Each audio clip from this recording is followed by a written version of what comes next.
Hey, what's up guys? It's your boy the Fice back at it with another video. We are doing Hades, but before we get this started, if it's your first time here, definitely be sure to hit that subscribe button, leave a like, leave a comment, let me know what you guys think. Come join us on Discord. It's the best community ever. Follow us on Twitch.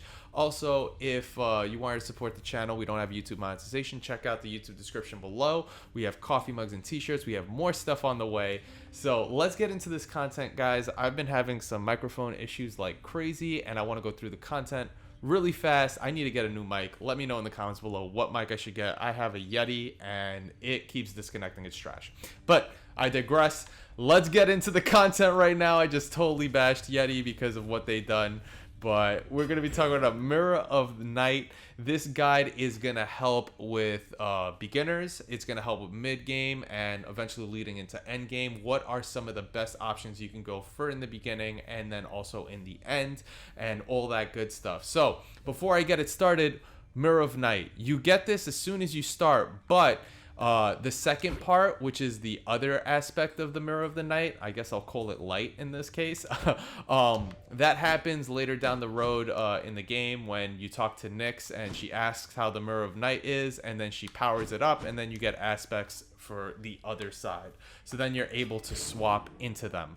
Now, the thing is here is I'm going to go over the things that, and the reason why it's such a big list, guys, is what you do to unlock it is use keys. Eventually, the last tier is like 30 keys, so it's like super expensive. So what I'm going to highly suggest is like while you're leveling this, guys, also use the keys to level up the weapons over here. I think like the heaviest one becomes 8 keys or something like that, but don't just go for the 30 keys flat out over here. You definitely want to have access to all the other keys. I remember when I was playing that I wasn't able to get this benefit all the time because I only had like a 1 weapon or 2 weapons unlocked, and I think it may go to like the weapons that aren't available. But there's this benefit that you get where if you use the one that has the purple aura, you get 20% more dark orb gems or whatever.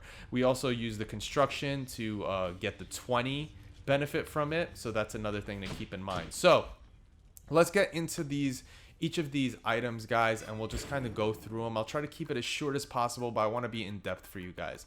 So there's Shadow Presence, which does when you max it out 50% damage behind an enemy or a foe. And then there's Fiery Presence. Fiery Presence only does damage when someone is undamaged, so basically they have full health. Now Fiery Presence is not really good because you only get to use it once, and you don't benefit from using it when you're using it against bosses except the one time when they have full health, or if they have ads that have full health. It's not that great. Shadow Presence, you're going to be doing it consistently. You're going to get a lot of opportunities to do a lot of striking from behind. I was going to say back shots, but that sounds so awkward, so I'm trying to keep it PG here. So I would highly suggest, instead of going to Fiery Presence, definitely go Shadow Presence on this one. It'll help you in the long run. It's I'm gonna give you the guide on what has the most utility. Then there's Chthonic Vitality versus Dark Regeneration. When you're starting out, Chthonic Vitality is amazing. I still use it to this day. What is it called? When I go into the area that shows what's the farthest amount of rooms that are available here, I think the number it said on the bottom left for me is 71 chambers, which 71 chambers, 3 health, 7, 14, 210 plus the 3, 213 health if my math is correct, guys. It's like 7, 14, 21. So 213 health is how much you get from doing this, or somewhere along those lines. So that's a consistent amount of health you'll always get back. It benefits you when you're entering rooms before a boss fight, because usually it's like you're dealing with, let's see, a shop and then a boss fight, so then you get like technically 3 health, then 3 health again, so it's like 6 health you get back before a boss fight. So it really helps with that. Now the other one with the Dark Regeneration in the chambers, well, Dark Regen versus with the Dark Orbs, I think it gets up to the 60% of the amount of orbs you get. Now this is this helps you in certain areas. If you have treasure troves unlocked and you're actually doing the treasure trove grind to get a lot of the orbs, it can help you there. Also, if you're stuck on a certain wave or a certain level of heat and you've already gotten the bounties for that, except the last fight.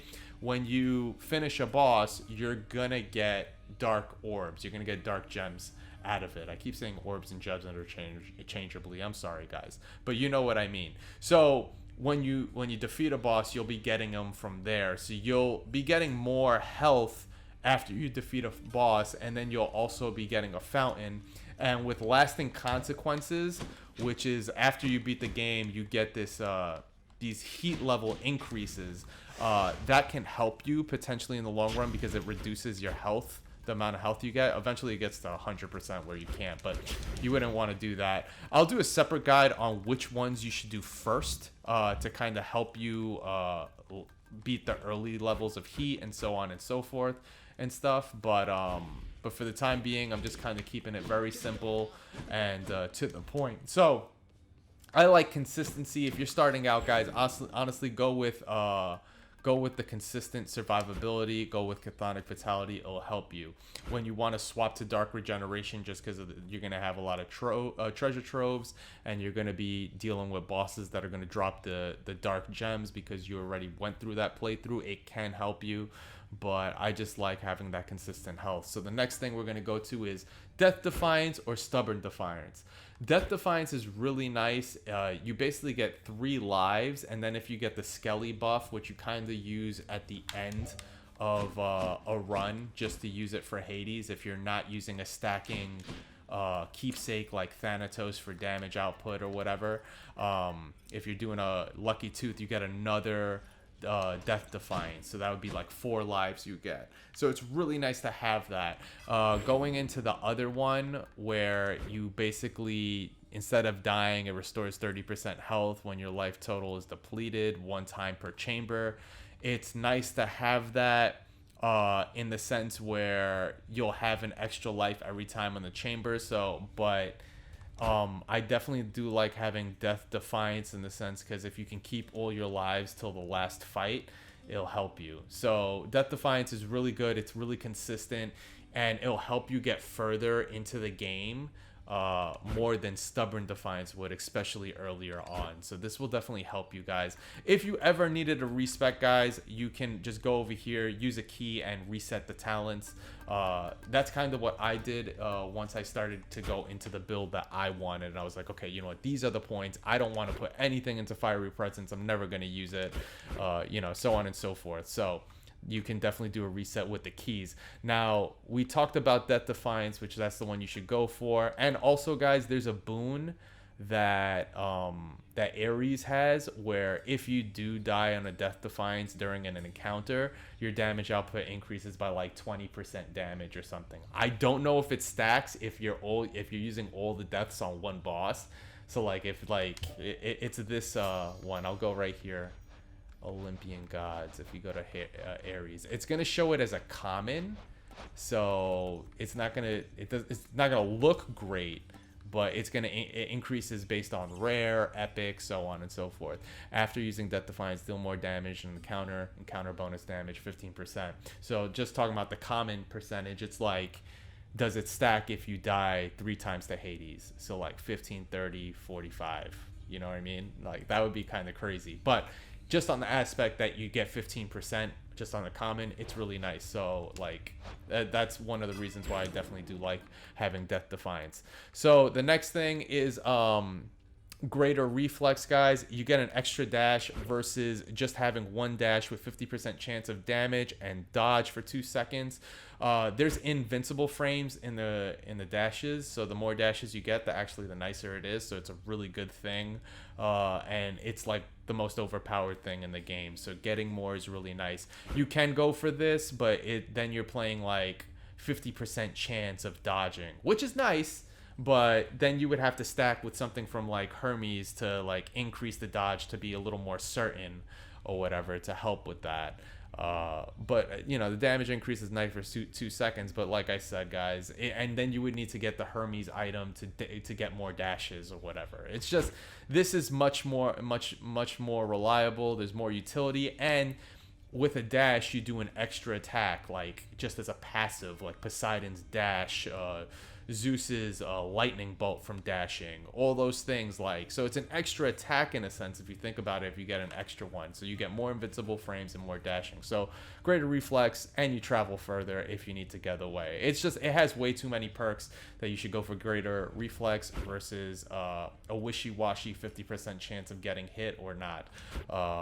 So that, there's that. So I mean, you can, but I wouldn't suggest it. Boiling Blood or Abyssal Blood. Abyssal Blood basically goes up to 30%, where it reduces the speed and damage of an enemy. It could be really nice for bosses, but I definitely do like Boiling Blood. Deal bonus attack and special damage to foes with them, and it goes up to 50%. Now, here's the thing I want to talk about just this tier alone. I don't think it's high priority, and you probably shouldn't put points into it because there's a lot of casting spells that don't put the orbs into the enemies. So you're not going to get too much of a benefit from it. Like a perfect example is Demeter's Crystal Beam. You basically plant the orbs like a turret, and it just does ice beam attacks. There's other characters as well that, you know, basically don't really, the orbs don't go inside them. Ares discs throws. His casting special basically does not go inside enemies, so they just eventually, they spin, and up to a point they eventually just drop on the ground, and you can pick them up again and use them. So those are the kind of moves I actually really do like, and they're really strong. So that's why I would actually, you know, not worry about this too much. The only time, like, this type of stuff, and this is the part that's like that matters, is like the only time it would be good is like if you have something like that goes inside an enemy. Like I think Poseidon's goes into an enemy foe, but then you can spec into it where instead of going into the enemy foe, it pierces through them and just does damage randomly. I just like AoE damage in general. I like things like throwing Ares disc and then specking into it where it can home the enemy, like things like that. Or like Crystal Beam, where if you're doing the Hades fight and you want to kite Hades, you just put the 3 beams and it just follows him, and you'll just kind of chill out in the back, and that damage is like crazy. Like even if we take a look at Demeter's thing, I know I'm not trying to do a guide on fight on you know, boons, guys, but like I want you to understand the perspective on why you should not worry too much about it. So like just look at the common damage. 8 every 2 seconds. If you put 3 of them down, that's like 8, 16, 24. Boom, boom, boom, boom, boom, boom, boom, just hitting. And then you're kind of just kiting Hades. So like things like that is really nice. So that's why I want to mention, like, in regards to that, in regards to this tier, don't worry about putting points into it just yet. Honestly, if I wanted to respec, I could take it out just so I could put more points in other stuff. But yeah. So in the next one we're going to talk about is Infernal Soul or Stygian Soul. Infernal Soul is really nice because of the example I gave with Ares throwing the discs and like Crystal Beam from Demeter. You can just spam it really quickly, have 3 available, versus having Stygian Soul where every 3 seconds you cast it again. And like the cool thing of an Infernal Soul is if you go to the Stygian Sword, which we'll take a look really quick, I don't want to take too much time on it, but if we go to it and you look at Aspect of Poseidon, you can basically dislodge them. So like if you were stacking them like 1, 2, 3 and you were going for that spec, you could dislodge them. So it's like in that case for this weapon, it's really nice in that sense. So I kind of wanted to mention, like, there's certain aspects with certain weapons that, or in general, even if you're not using that sword, you know, it's just good to just do that damage output really quick, keep it, and then eventually do it again. Versus like waiting every 3 seconds doing it. Like I don't do that a lot. Yeah, you don't have to retrieve it, but I mean, it's just having 3 available is really nice. So the next one I want to talk about is Golden Touch or Deep Pockets. Deep Pockets, when it fully stacks out, you get 100 on the starting runs. For beginning, this is really good. Beginning, it's really good to have Deep Pockets 100. Get the boons early, get further in the dungeons, so on and so forth. You know, it helps you out. But it's a flat 100. The Golden Touch is really nice for later end game, and I'll explain my position on this. Right now, I'm farming on increasing my weapons. So my weapons need, I forget what the bounty is called, but I know the Ambrosian drinks and the diamonds, but I forget what the one is called for the weapons. What is it? Please tell me what it is. Oh my god, they don't tell me what it cost. But I'm leveling those up. So the thing is, what I tend to do now is, because I don't have issues getting all the way up to Hades without needing to go into the shop, I actually just build a lot of my gold to reach the end to see what Karen has available as the extra item that's expensive. That's usually 1,000 or 1,200. Either if it's a diamond or if it's the whatever that, I don't know, the Stygian upgrade item that you need, the item for the weapons. If he has that available. And if you think about it from a financial perspective, you get more in the long run with deep pockets the more money you accrue. And then near Karen, there's going to be boosts. There are going to be more boons. So, and they're going to be expensive too, because they're also going to be very valuable. So it helps in that sense. Like even the palm that is 300, that's actually 2 level upgrades. That instead of getting in the shop earlier on, you just get it now at the end game, and then it's like, all right, which ones do you want to upgrade? So the idea is, like, if you finished the first level of the dungeon, the first chamber set, at 300 gold, let's say. I forget what the actual terminology is, but for the sake, just entertain me. You get 15, 30, 45. You get 45 gold.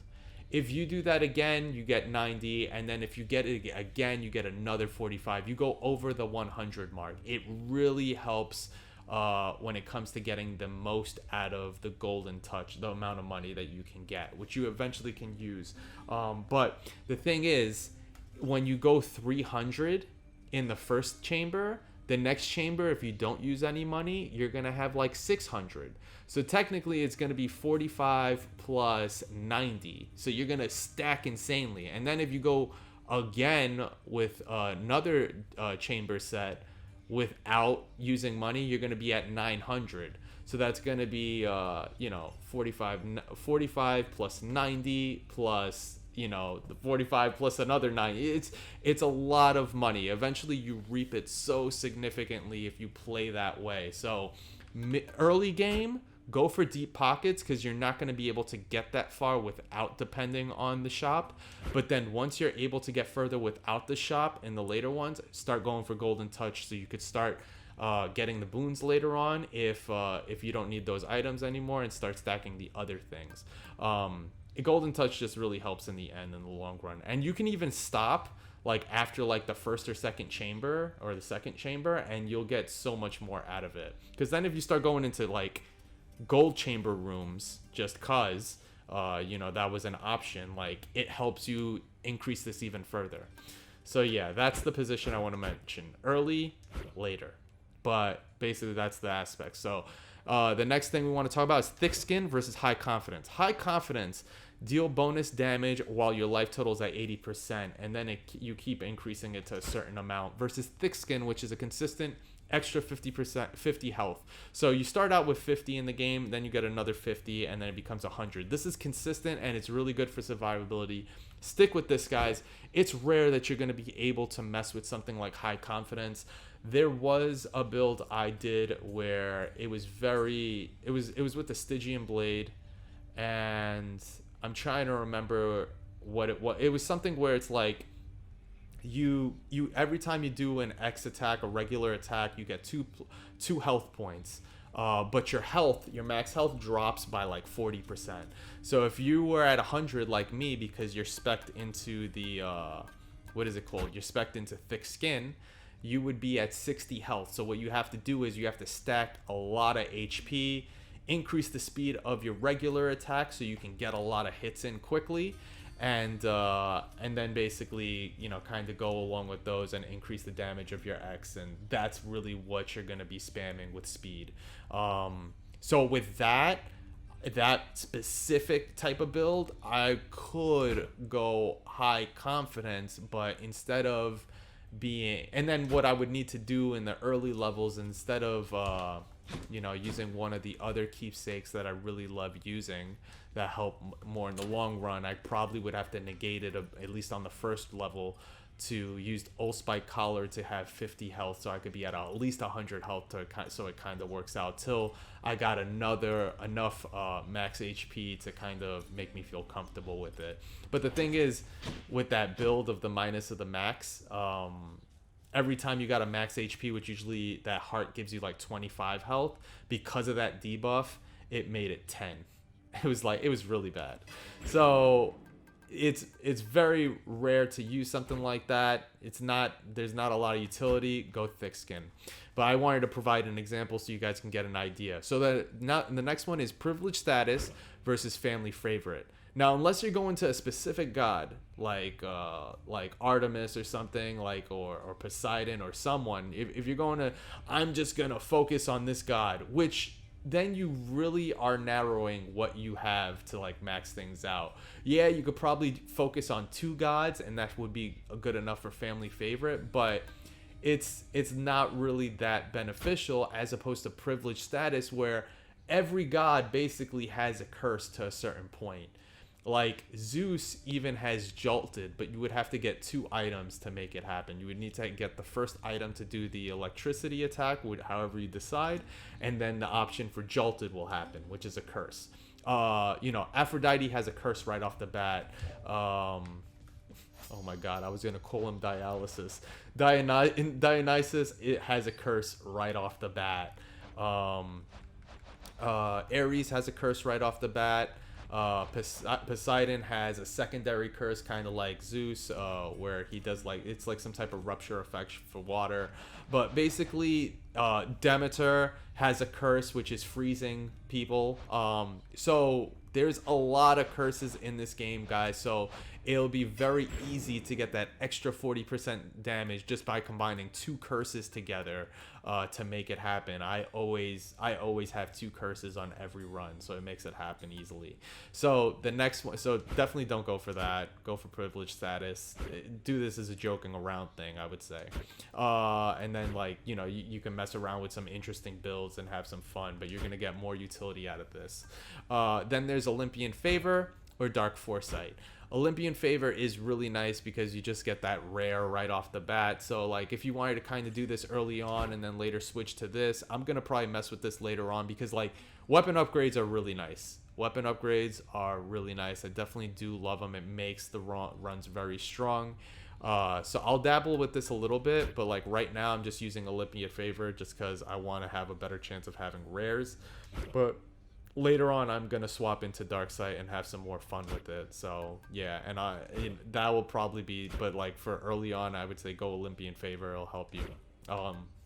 So yeah, I'll probably do a swap later on, probably next week, and start messing around with it some more. The next one is God's Legacy or God's Pride.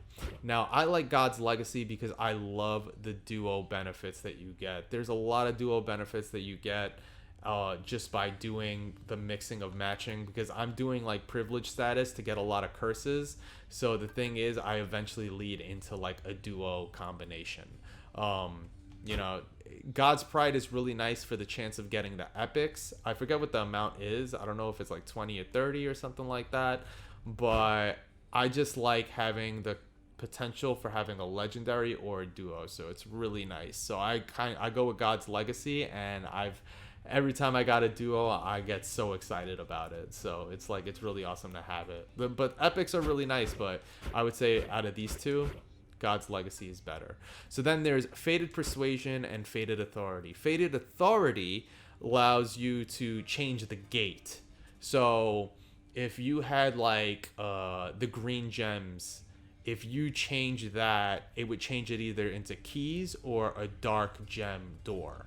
If you change it to a god on a god door, say I did this earlier, which wasn't bad.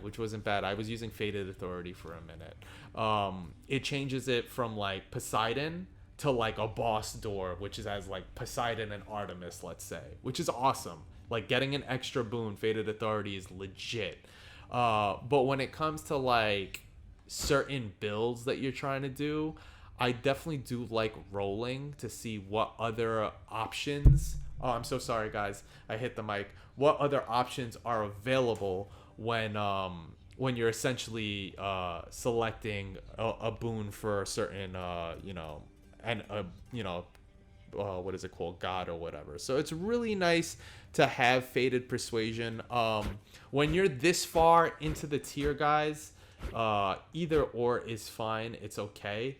I just like doing Faded Persuasion for the time being. But I have had some really good options with Faded Authority, like I mentioned, where the door changed from a 1 god to a double god, and I'm like, yo, that's amazing right there. Just to get 2 boons out of it.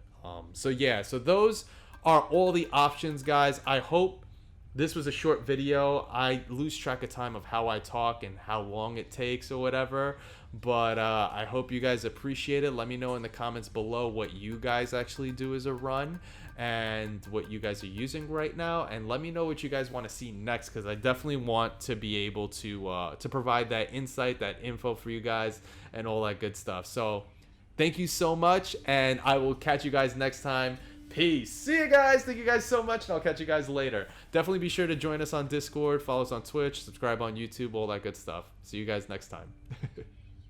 Thank you guys so much for tuning in. Again, if this is your first time here and you're watching from YouTube, definitely be sure to hit that subscribe button. If you ever come to Twitch, definitely be sure to hit that follow button. Come join us on Discord. The link is below in the YouTube description. Also, last but not least, I want to say major shout outs to the sponsors. If you guys also wanted to financially support the stream, definitely be sure to check out that YouTube description below. There is a Patreon link. And if you can't support financially, don't worry, guys. There's other ways you can actually show support. That's getting the word out, sharing the content, letting friends and loved ones know about this this channel. Tell them to come and hang out. Come join us on Discord. You will not regret it. It's the best community / family ever. It says it right there on the freaking board. Yo, thank you guys so much for hanging out. I love you guys so much, and I will catch you guys next time. Let me know in the comments below what you would like to see next, what you think about the video, and so on.